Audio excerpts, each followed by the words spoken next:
Hola amigos de Ladera Sur y de la Sociedad Civil por la Acción Climática. Estamos nuevamente aquí en esta tercera jornada de la Cumbre Social por la Acción Climática, acá en el Centro Cultural Tío Lalo Parra, en Cerrillos, contándoles todo lo que ha sucedido en este día muy interesante, además muy importante, porque este día estaba dedicado a la naturaleza justamente. Y de eso vamos a hablar ahora. Estamos con Ezio Costa, abogado y director ejecutivo de la ONG FIMA, que además nos acompaña todos los días en estos conversatorios. Estamos con Patricio Segura, secretario de CODESA Aysén. Patricio, bienvenido. Muchas gracias. Y estamos con Alfredo Erlwein, él es investigador del núcleo TESES y voy a leer qué significa esto porque es un poco largo.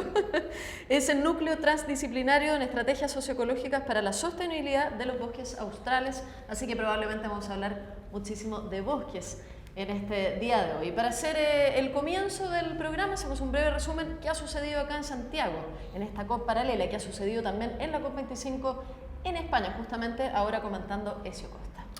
Hola Bárbara, gracias. ¿Qué tal? Bueno, sí, tenemos noticias de España que no son muy alentadoras. En términos de negociaciones no se perciben avances todavía, es el segundo día y eso es comprensible. Sí han habido algunos problemas. Este día se supo que hay problemas para repartir un boletín que se llama el boletín ECO, que es de la Climate Action Network, que es una red de organizaciones ambientales de todo el mundo que durante todas las COP de la historia han repartido este boletín. Es un boletín que resume las noticias del día anterior precisamente, y hoy recibimos tristemente la noticia de que no los dejaron repartir dentro de la COP, se pusieron a repartir fuera de la COP y la policía española los tomó fuera de la COP también y no los dejó repartir el boletín, cosa que constituye claramente un atentado a la libertad de expresión que no nos explicamos y que, bueno, esperamos, más allá de que sea en España, la presidencia de la COP es de Chile y por lo tanto es la ministra Carolina Schmidt la que tiene que velar porque cuestiones como estas no sucedan y que los activistas climáticos del mundo están haciendo una actividad que es necesaria y totalmente inofensiva como repartir un boletín con noticias, sean permitidos dentro de la COP, idealmente, o al menos repartir afuera de la COP. Hoy día comenzaba además la llamada contra COP, ¿no? Que es esta sí. COP también paralela, si lo queremos poner de alguna manera. Claro, hoy día comenzaba la Cumbre Social por el Clima, tiene un leve cambio de nombre allá respecto a nosotros, que estaba muy coordinada con la Cumbre Social por la Acción Climática. Afortunadamente la sociedad civil española y europea tomó rápidamente la posta de la necesidad de tener una contracumbre. En el caso de la cumbre en Madrid, está haciéndose en la Universidad Autónoma de Madrid. Hay un streaming permanente, así que quien quiera ver las actividades que están sucediendo allá las puede ver. Hay varias actividades también en que está participando la sociedad civil por la acción climática allá. Varios de los enviados de las CAC allá están participando. Hoy día, de hecho, la lanzaron con una conferencia de prensa en que hablaron Ángela Valenzuela de Fridays for Future y Estefanía González de Greenpeace, ambas de las CAC. Y bueno, y presentaron las problemáticas que significa que la COP se haya movido a España y con la cual, insistimos, la solidaridad del pueblo español ha sido muy importante. Ahora, a grandes rasgos en términos de las negociaciones, hoy día era el día enfocado, digamos, en el tema de la industria, de la innovación, sí.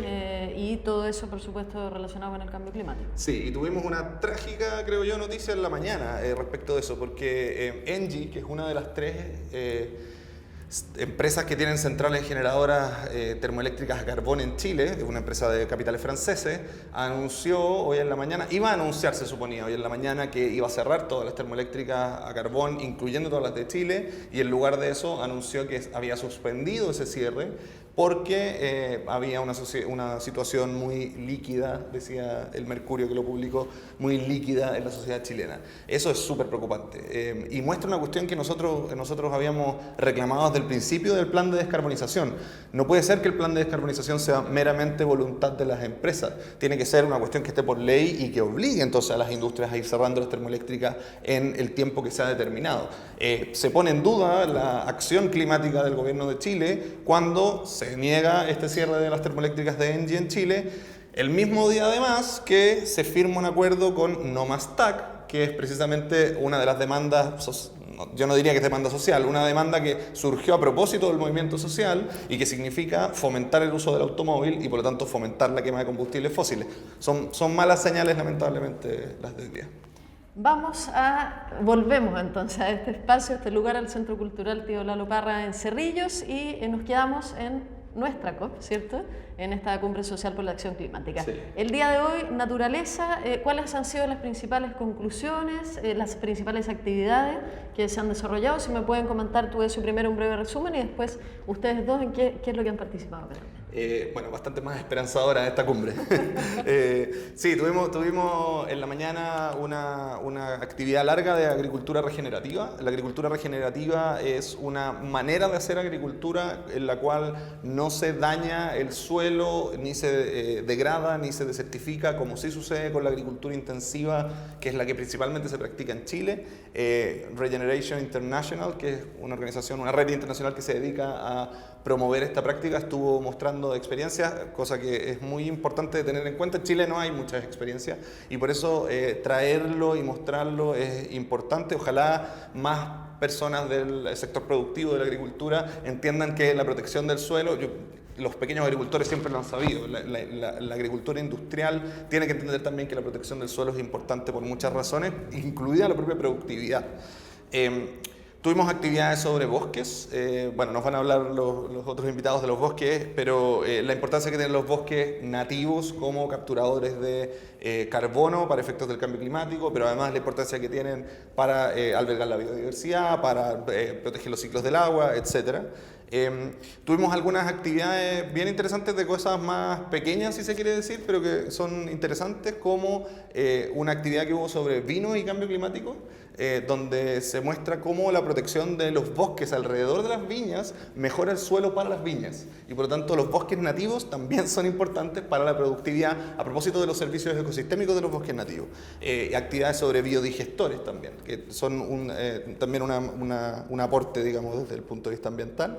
Y por último hubo algunas conversaciones sobre gestión de cuencas y aquí conectamos directamente con el tema de ayer, con el agua. Y conectamos en el sentido de que la manera de proteger el agua es, y así lo hemos hablado muchas veces, es protegiendo los ecosistemas y gestionando adecuadamente las cuencas. Esa gestión de las cuencas significa recuperar ecosistemas, soluciones basadas en la naturaleza, que son las soluciones que se demandan hoy en día para combatir la crisis climática y ecológica. Y bueno, el día va a cerrar, todavía no cierra, los que puedan todavía venirse al Centro Cultural se los recomendamos porque va a cerrar con una obra de teatro dedicada a la memoria y que trata sobre la vida de Macarena Valdés, una activista ambiental cuyo suicidio en el sur de Chile ha sido altamente cuestionado como un posible homicidio a propósito de su activismo ambiental. Es una obra que promete ser muy emocionante y que, bueno, pueden venir a verla gratuitamente, por supuesto, hoy día a las 7:15 de la tarde. Todos invitados entonces acá en Cerrillos. Pasamos a nuestro panel que además está bien dedicado al tema de los bosques. Lo primero es preguntarles justamente sobre las actividades en que estaban hoy día y si los dos me pudieran decir sus observaciones sobre cuáles son las principales problemáticas en relación a la protección del cuidado del medio ambiente en general, biodiversidad en Chile y de los bosques en términos específicos. Sí, bueno, yo vengo de Aysén, los bosques son muy importantes, además que, bueno, más allá de la catástrofe que hubo en algún momento por el proceso industrial de colonización a través de la ganadería, que generó la pérdida de aproximadamente 3 millones de hectáreas quemadas en la década de 30, 40, 50, por ahí. Pero bueno, nosotros desde Aysén vinimos una delegación a participar en la Cumbre Social por la Acción Climática y tenemos varios temas en realidad que estamos abordando. Ayer expusimos sobre las amenazas a la cuenca del lago General Carrera, que es la segunda más grande de Sudamérica después del Titicaca, ¿cierto? Se nutre de los campos de hielo, particularmente el campo de hielo norte, entonces ya hay una ofensiva minera de varias empresas canadienses y australianas que están tratando de generar un gran esquema minero de oro alrededor de la cuenca del lago General Carrera y ahí estamos tratando de defender el territorio frente a eso. Nosotros vivimos en la cuenca del lago también. Y hoy día se presentó, que es la parte como de defensa, y hoy día se presentó por parte de Peter Harman, Miriam Chible, Faisal Aguile, presentaron lo que es la mega propuesta Aysén Reserva de Vida, que nosotros en realidad no nos levantamos en la mañana en Aysén para oponernos a la represa, para oponernos a la salmonera, no para oponernos a la hidroeléctrica, sino que esto se basa un poco que el paradigma de que usted puede enfrentar a la naturaleza y al ecosistema de dos perspectivas, siendo bien binaria la discusión, desde verla como una gran fábrica de vida, ¿cierto?, que ha estado millones de años produciendo vida y que nosotros como seres humanos estamos todos los ratos con nuestras propias fábricas boicoteando esa fábrica de vida, tratando de imitarla, pero en el fondo muchas veces perjudicándola, y aprendizaje de los ciclos de la naturaleza, fluir con la naturaleza también en nuestros estilos de vida, y otra forma es ver la naturaleza y los ecosistemas como una despensa. Lamentablemente el modelo de desarrollo chileno ve la naturaleza fundamentalmente o como una despensa, ¿cierto?, que no se preocupa de la renovabilidad, o después del proceso productivo como un botadero, que en el fondo entonces no nos preocupamos ni por la renovabilidad ni por la capacidad de carga o resiliencia. Y en ese contexto, Aysén reservaría una propuesta que pone ejes vinculados con la relación armónica con los ecosistemas, en la Patagonia en particular, pero también con otras discusiones que son importantes que quienes estamos como activistas socioambientales no solamente, o sea, estamos basados en la discusión de la naturaleza, las especies, pero también hablamos mucho de democracia, hablamos de horizontalidad, hablamos de rescate identitario, de aspectos culturales también, o sea, y por eso es socioambiental y por eso contento que el trabajo que hacen ustedes tiene que ver con la visión socioecológica, ¿cierto? Esta división que se ha hecho desde la naturaleza allá y nosotros acá. Entonces, Aysén Reservaría tiene que ver con eso. Hoy día se está presentando actualmente eso en la sala Berta Cáceres y está mostrando la propuesta que tenemos como región también frente a eso. Y mañana lo que es la propuesta ciudadana de política energética para Aysén Reservaría, que también son unos ejes que estamos planteando. Nosotros participamos durante 4 años en la Comisión de Desarrollo Energético. Bachelet, cuando quiso hacer una política energética nacional, dijo que hay 2 regiones que van a tener su propia política energética: Magallanes por la crisis del gas y Aysén por Patagonia sin represa. Y además que somos sistemas aislados, entonces es distinto al sistema interconectado Norte Grande y Central, que ahora es uno solo, el sistema eléctrico nacional, pero como somos sistemas aislados se podía hacer algo. Y ahí usamos la fuerza como esto del Tai Chi, me parece que dicen, que uno usa la fuerza del adversario. Entonces estuvimos participando, pedimos estudios, ¿cierto? Nos juntaron en Coyhaique varias sesiones y todo eso. Hicimos nuestra propia propuesta que se llama Propuesta Ciudadana de Política Energética para Aysén Reservaría, donde pusimos los ejes que a nosotros nos interesan y que por distintos motivos no pudimos incorporar en la propuesta institucional, que nos dejaron que la propuesta energética, la política energética, respetara los derechos humanos. Peleamos para que se hablara de derechos humanos y derecho al agua particularmente. La correlación de fuerza no estaba como para eso, pero en realidad lo pusimos en nuestra propia propuesta y tenemos ejes políticos frente a lo que queremos. Así que eso es lo que venimos a participar, y mañana vamos a estar también en el 5º Tribunal de Defensa de los Derechos de la Naturaleza, exponiendo el caso de Patagonia, particularmente con lo que ha ocurrido con esta visión, y ahí doy paso a Fernando. Alfredo. Yo sabía que había una F por ahí. Es Alfredo, de cómo la Patagonia particularmente se ve como una gran despensa. Y lamentablemente eso es lo que queremos pelear, por la frontera del desarrollo hasta Puerto Montt, y que, bueno, tú sabes muy bien, los bosques nativos han sido vistos fundamentalmente como una gran alacena a la cual meterle mano, y bueno, ya ahí doy paso para que sobre los bosques particularmente. Alfredo, tienes la palabra entonces. ¿Cuáles ves tú que son las principales problemáticas para el cuidado de los bosques? Bueno, a ver, cuento un poquito lo que vimos hoy día y de ahí voy a la problemática, ¿no? Como para enmarcar. Lo que nosotros hicimos fue un estudio con la idea básicamente de aportar a la discusión nacional de esta famosa NDC o compromiso nacional determinado que tenía que lanzar el gobierno para esta COP.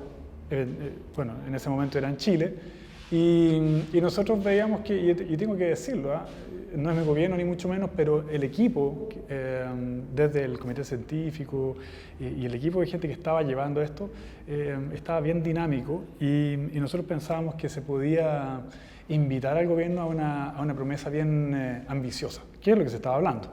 Entonces, la presidenta Bachelet, en la cumbre de París, armó una primera NDC, por así decirlo, no la armó ella, que considera 100.000 hectáreas, nuevas 100.000 hectáreas de bosque, principalmente nativo, ni siquiera todas de nativo. Y 100.000 hectáreas, bueno, ¿y dónde salió 100.000 hectáreas? Se con justo la cifra redonda, ¿eh? Luego salían otras instituciones diciendo, no, deberíamos aumentar a 500.000, qué sé yo. Pero así como que tenemos cifras, ¿no? Y nosotros nos hicimos la pregunta desde la ecología, y bueno, efectivamente de un ámbito transdisciplinario. En el núcleo trabajamos, y de hecho nuestra locación es el Centro Transdisciplinario de Estudios Ambientales, el CEAM. Trabajamos antropólogos, economistas, forestales, hay un equipo bien complejo, digamos.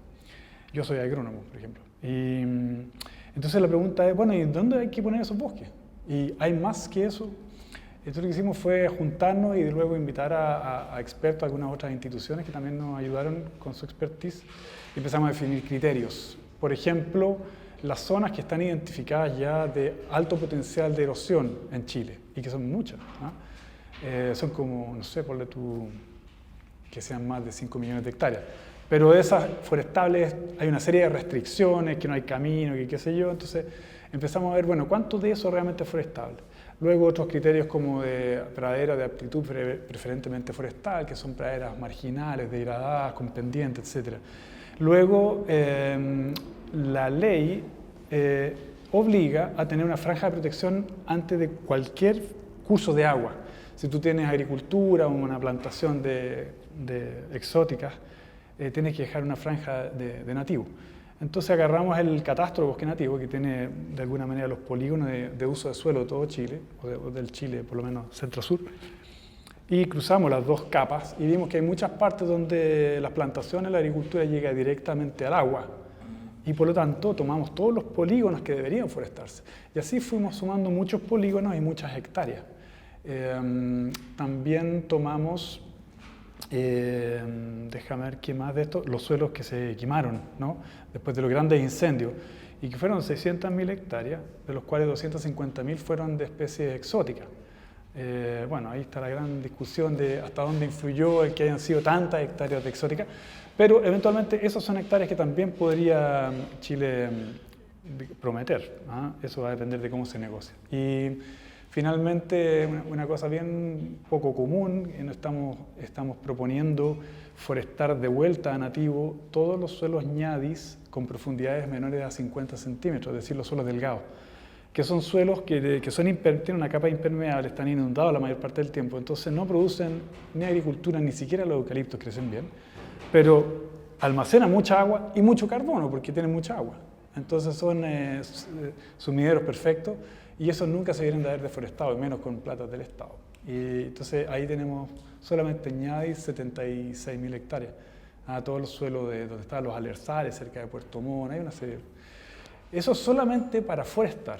Además identificamos los bosques que están degradados, que es una manera bien técnica de inducirlos, pero no son pocas hectáreas, no me acuerdo en este momento, pero sobre 500.000 hectáreas.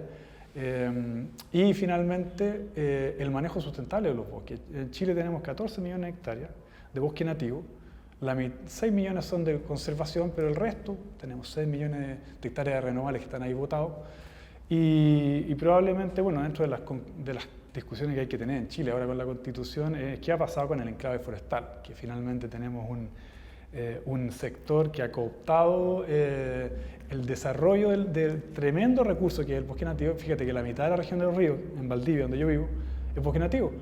Y el bosque lo único que hace ahora es degradarse. La leña se hace toda informal, 90% de la leña no tiene, ni siquiera está seca. Y entonces eso se debería haber avanzado. Y 14 años en el Congreso discutiendo la ley de bosque nativo, con todas estas presiones y lobby, se llegó a algo que, mira, con el decreto ley 701 que se hizo para los eucaliptos, se forestó más nativo que con la actual ley. Entonces, finalmente, tenemos en total, no sé, solamente en forestación 1.700.000 hectáreas, y en total de todo esto, este estudio está en proceso, tenemos que afinar todavía la metodología, pero el último NDC que acaba de presentar a consulta el Ministerio de Medio Ambiente, habla de 0,9 a 1 millón de toneladas de dióxido de carbono secuestrado. Con lo que planteamos nosotros llegamos a 27 millones. ¿Ya? Es decir, obviamente que hay que bajar eso a la realidad, aquí dónde se puede hacer y con cuántos fondos, pero en el fondo obviamente que podemos mucho más, y de hecho es un recurso extraordinariamente productivo que genera agua, que genera diversidad, biodiversidad, que genera riqueza. O sea, en el fondo lo que tenemos hoy día, el modelo que tenemos hoy día es muy degradativo. Justamente de eso te iba a preguntar, para que todas las personas que nos están viendo también bajemos un poco la conversación y comprendan cuál es la importancia finalmente del nativo versus el monocultivo. ¿Qué tan perjudicial es ese negocio forestal para los suelos y finalmente para el país? Bueno, aquí como científico no me queda otra que tomar una postura personal, porque básicamente en la ciencia no hay verdades absolutas, ¿ya? Pero yo, tomando la evidencia, lo que existe hoy día, la evidencia es bien clara. Primero que nada, el secuestro de carbono, por ejemplo, en los ñadi, los cálculos que hicimos fue que solamente, en el suelo, solamente, el secuestro de carbono puede llegar a 35 veces el crecimiento de los árboles en el año. ¿Te fijas?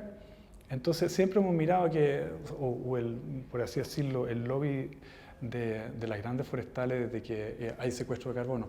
Hay secuestro de carbono limitado, punto. Después, el vía media de la madera, limitadísima, porque es madera que no dura nada, o sea, para hacer cajas y cosas. Entonces, muy rápidamente vuelve. Y luego, ¿qué pasa con el agua? Si cambio climático no es solamente dióxido de carbono, es toda la problemática compleja. Entonces, lo que tenemos son efectos en cadena. El tema de los incendios nunca se había pensado. Bueno, ahí tienen la conectividad del combustible a través de este paisaje, de este mosaico de puro monocultivo, en donde tienes algunas comunas con 60% de la cobertura con puras plantaciones de una o dos especies. Es un desequilibrio, ¿te fijas? ¿Ha sido exitoso? Sí. ¿Tiene sentido en algunos momentos? Sí. Pero en el fondo el tema del bosque nativo nos está solucionando muchos otros problemas al mismo tiempo, ¿ya? La última evidencia, estoy hablando de la revista Nature y qué sé yo, dicen todo, la opción más barata económicamente para secuestrar carbono antes que la energía eólica, la más barata por tonelada de CO2, por lejos de la forestación, la que más capacidad tiene en términos de secuestro de carbono territorial, también es la forestación, a escala global, planetaria, ¿te fijas? Entonces, bueno, la evidencia nos dice eso, la economía, una economía, no una neoclásica, otra economía también nos dice de que el bosque nativo produce más riqueza que lo otro. Entonces, yo creo que hay que avanzar de alguna manera a democratizar ese recurso, porque Celco era una empresa nacional y se privatiza en la dictadura y se foresta todo lo que se foresta al principio con plata del Estado, ¿te fijas? Entonces no es lícito. Y además la evidencia científica y los pueblos indígenas y las comunidades nos están diciendo esto no funciona, ¿ah? Necesitas un ingeniero forestal por cada 50.000 hectáreas, los pueblos se han ido quedando abandonados, no desarrollas el territorio. Entonces, si es pobreza por todos lados, salvo en la macroeconomía del país, porque exportan, tributan en Santiago, ni siquiera tributan en los territorios, ¿quién gana? Son 5 pelagatos que ganan y el resto del país se empobrece. Si avanzamos a distintas soluciones, Patricio, ¿qué podríamos ahí proponer? Igual quiero hacer una inflexión que es algo interesante que dice Alfredo, que si creemos que la señal que nos está dando el planeta con el calentamiento global, el cambio climático, se restringe exclusivamente a no emitir gas de efecto invernadero, que puede ser dióxido de carbono, metano u otro, no entendemos que la verdadera señal tiene que ver con que nuestra relación como especie con las otras especies, con la nuestra actual y futura, es muy mala. Cualquier alternativa de solución que demos va a ser más de lo mismo. Porque van a decir nuclear, la nuclear no emite. Pero entonces, en el fondo, la discusión tiene que ser mucho más profunda que simplemente si emitimos menos, porque en el fondo el modelo de mercado, el modelo capitalista en el fondo, o neoliberal extremo, ha generado una acumulación y ha generado una disrupción ecosistémica importante. Ahora, no es solamente el modelo, es una cosa que viene de antes también, viene de la revolución agrícola, ¿cierto? Con la revolución científica, o sea, cuando se empieza a intervenir la naturaleza en términos de artificialización a gran escala, que permitió otros temas como la distribución de las funciones, ¿cierto? Jerarquía, sedentarismo. Eso ha generado problemas en la intervención de los ecosistemas. Entonces, el problema ocurre en que si no entendemos, mira, hay una cosa con las renovables no convencionales. Cuando tú hablas con alguna persona sobre el tema de por qué no se usan renovables no convencionales, por qué no son buenas, te dicen que es porque son intermitentes, porque el viento no sopla siempre, ¿cierto? Porque el sol a veces está nublado. Entonces, desde el momento que el ser humano empezó a creer que los ciclos de la naturaleza son un problema, algo cambió y ahí empezamos, porque los ciclos de la naturaleza no son un problema. Los ciclos de la naturaleza son lo que permitió producir, generar vida. Entonces el ser humano, cuando ve que la naturaleza es algo que está allá, que te inhibe, ¿cierto?, una forma de vida que tú quieres, ahí hay un problema de paradigma. Hay un problema fundamental que hay que tratar. Entonces, las soluciones son éticas, no son solamente tecnológicas. Yo tengo una cruzada personal y otros más con el tema de la electromovilidad, o esta utopía supersónico, así como full electric. Porque en el fondo, más allá del tema de que va a ir el persona con su vehículo y va a sentir que en su conciencia va limpio porque está enchufado o algo, más allá de la discusión si eso tiene que ver con termoeléctricas que están instaladas, que en el fondo traslada tu responsabilidad de tu auto con el dióxido de carbono, lo traslada a kilómetros atrás con las termoeléctricas que están generando energía o electricidad a través de carbón, de otros combustibles fósiles. El problema tiene que ver con la intermediación del ser humano con la naturaleza. Cuando tú toda tu vida pasa por quiero luz, aprieto un botón, quiero moverme, aprieto un botón, quiero ver un paisaje, aprieto un botón y prendo la tele, quiero calor, aprieto un botón. O sea, tú intermedias toda tu vida y tu percepción con la naturaleza a través de la electricidad, que ha generado obviamente beneficios, permite almacenarse, puede transmitirse, es dúctil, se puede transformar, no importa. Pero cuando lo extremas, tienes a personas que tienen un problema de vínculo con la naturaleza porque no saben, no la conocen. Y que pueden destruirla porque en el fondo no la conocen, no les interesa, no hay empatía. Y ese es un problema psicosocial que cuando estamos con las manitos alzadas diciendo electromovilidad, full electric, no se ha avanzado en decir qué va a generar que el ser humano esté todo el rato, lo conversábamos recién con este tema de la pantalla, con el bosque, cuando las personas estén todo el rato intermediados a través de sistemas tecnológicos con la vida. Y ese es un problema profundo. Para volver, ¿cómo es tan profundo? Para volver a esa relación anterior, antigua, con la naturaleza, entonces habría que tener programas de educación completamente nuevos, o sea, es un cambio casi de todos los paradigmas de la civilización como la conocemos hoy día, porque son ciudadanos acostumbrados, somos ciudadanos acostumbrados a todos esos beneficios, ¿no? Sí, pues, o sea... Es un cambio muy profundo que no sé si a través de la educación o qué más se podría eventualmente lograr. Yo creo que menos mal, no hay que nacer de nuevo. Porque, claro, en el fondo, como dicen, los niños son el futuro, no, el futuro somos nosotros en realidad. Pero menos mal no hay que nacer de nuevo. Yo creo que lo que está pasando en el mundo, y además ahora específicamente en Chile, es extraordinariamente interesante. Porque de partida a los ambientalistas de repente con el estallido social se nos deshizo todo. Por ejemplo, esto que teníamos nosotros preparando, la COP se fue, digamos, de acá. Pero es una tremenda lección, justamente lo que tú venías diciendo, de que no es compartimentalizado, no es una cosa técnica, tecnocrática, sino que hay que tener una visión holística y decir, bueno, la solución tiene que integrarlos a todos, ¿te fijas? En el fondo no trata el problema ambiental por separado y luego el problema social por separado, porque si no, uno se come el otro. En la electromovilidad, bueno, es buenísimo el ejemplo porque, no sé, dicen que hay... Yo ya no vivo en Santiago, me fui porque me estaba cada vez costando más, pero yo a veces tengo que viajar al sur y parto a las 5 de la mañana y puedo cruzar Santiago en media hora a las 5 de la mañana. Pero normalmente aquí la gente hace unas 2 o 3 horas. ¿Por qué? Porque está lleno de autos. Entonces lo que vamos a hacer es cambiar el motor a combustión por un motor eléctrico, vamos a abrir el negocio del litio con fuerte, tiene impactos ambientales, consume electricidad. Ahora hay capitales extranjeros, digamos, vamos a entrar en el mismo modelo, ¿te fijas? Y vamos a terminar con tacos con autos eléctricos en vez de con autos normales. Entonces, la invitación de Patricio es lo importante, que es como, pensémonos de nuevo, ¿me entiendes? Seamos generosos, soltemos lo que creemos, discutamos, y eso es lo que estamos haciendo ahora. En las grandes, ojalá que no sea revolución, sino que sea como evolución, en los grandes momentos de conversación social, cuando se habla del pacto de nuevo, está la posibilidad de reinventarse. Entonces, yo creo que esta cuestión es una bendición, porque la crisis ambiental probablemente se va a agudizar, y si no tenemos una democracia sólida en donde podamos conversar, probablemente vamos a poder ser mucho menos resilientes a lo que se viene. Eso. Sí, yo quiero agregar algunas cosas de lo que contaron nuestros invitados. Primero, me llama la atención esto de...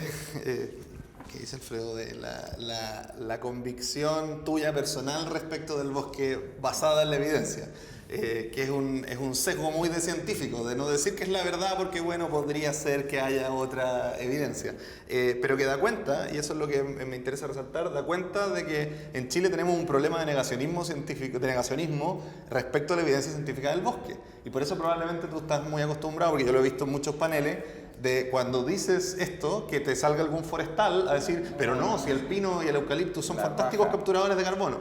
Pero no es así. O sea, y la evidencia científica demuestra, está consolidada en que son los bosques nativos, y especialmente los bosques nativos antiguos, los que más capturan carbono, y que las plantaciones forestales capturan menos, tienen ciclos más cortos, producen problemas del suelo, producen problemas hídricos, producen aumento de los incendios forestales. Todas estas cosas están probadas. Además la hemos evidenciado y sin embargo, y aquí me voy a mi reducto, y sin embargo la regulación sobre estas cosas es casi inexistente. La ley de bosque nativo, muy bien se dijo, se demoró 16 años en salir, pero además las regulaciones sobre plantaciones forestales son regulaciones que no tienen ninguna densidad y que no tienen por lo tanto mucha utilidad en realidad en lo que se refiere a la relación entre el bosque nativo entre las plantaciones forestales y los ecosistemas. No hay regulación sobre eso. Y por el contrario, hay un subsidio estatal, y también lo hemos hablado en otras ocasiones, hay un subsidio estatal a plantar este tipo de bosques, de plantaciones, y producir entonces estos problemas. Y eso es claramente algo que atenta contra los objetivos sociales de una democracia.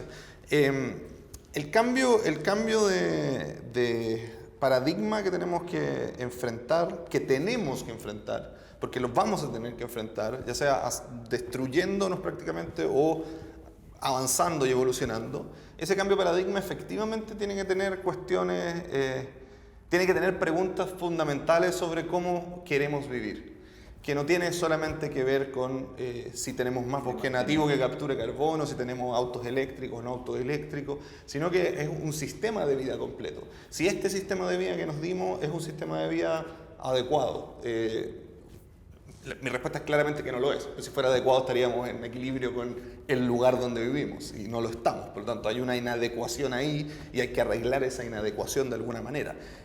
Nuestras herramientas son las que tenemos, es la regulación, es la Constitución, son nuestras herramientas, pero en general el mundo occidental al menos va a tener que cambiar radicalmente su manera de estar y de vivir.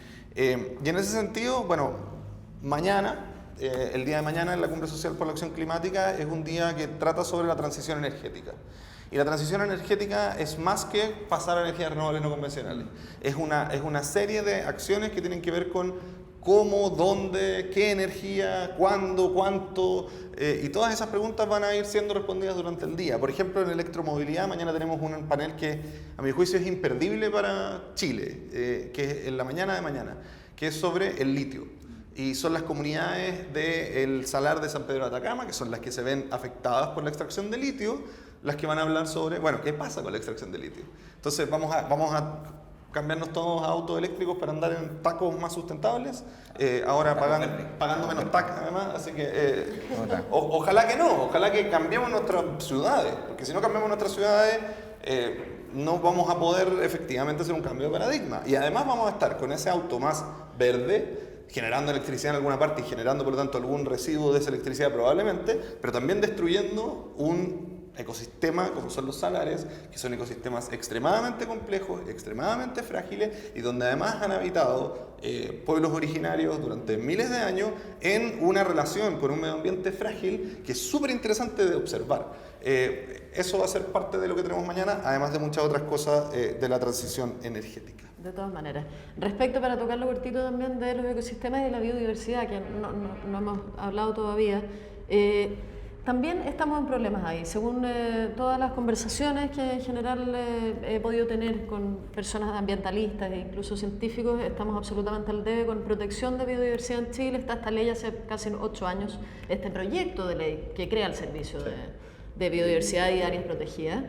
Sigue ahí congelado, entonces también les pregunto a ustedes que son los expertos, ¿cómo armamos, rearmamos, cuidamos, protegemos ese tema, ¿no? Ese camino, finalmente, nuestra flora y nuestra fauna en su conjunto?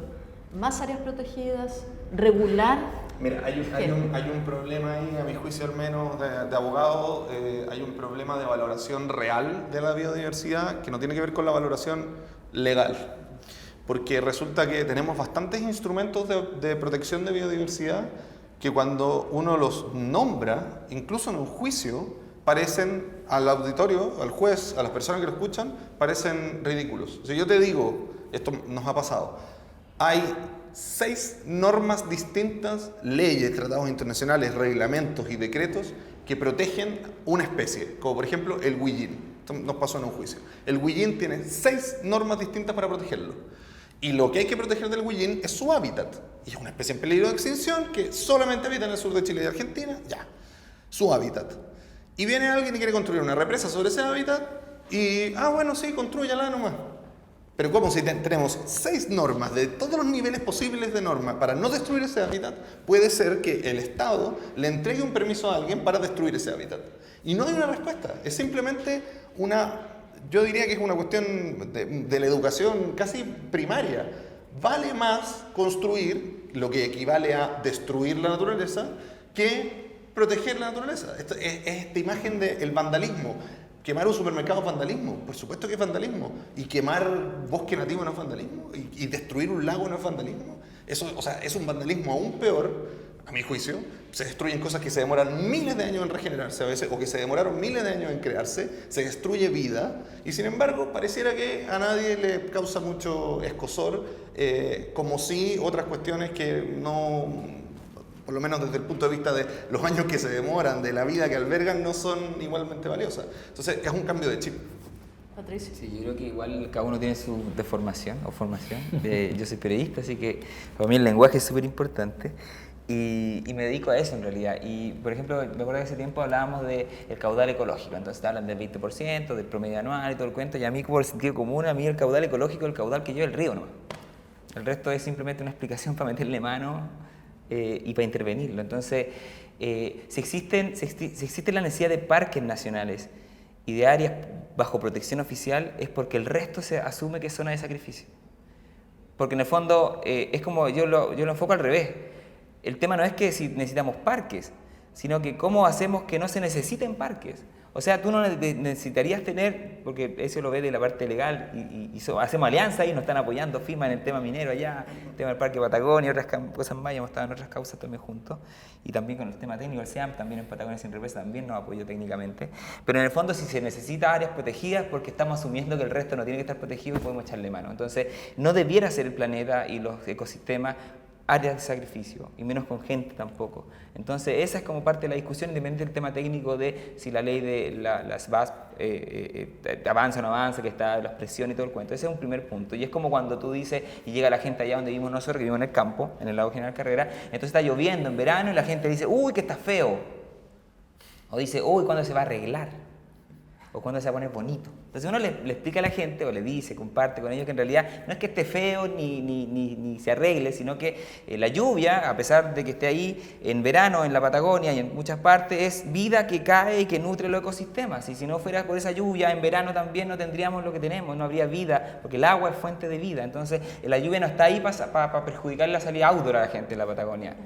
Está para crear vida, y cuando hace frío en invierno, que congela las montañas y tiene permafrost, es un seguro hídrico que permite que en verano, cuando sube la temperatura, el agua baje. Y las puestas de sol tampoco son una visión antropocéntrica, que es un lindo caleidoscópico que nos gusta por los colores. La puesta de sol también es notar que el sol está entregando energía al planeta para que exista vida también. Entonces, cuando cambiemos la concepción con respecto a cómo nos vinculamos con la naturaleza, que no está ahí como servicio ecosistémico solamente para prestarnos servicios a nosotros, sino que tiene funciones que son independientes de nosotros, vamos a cambiar un poco la visión con respecto a eso. Entonces, eso es la biodiversidad, no es una despensa solamente. La vida está ahí para que aprendamos, para que fluyamos con ella.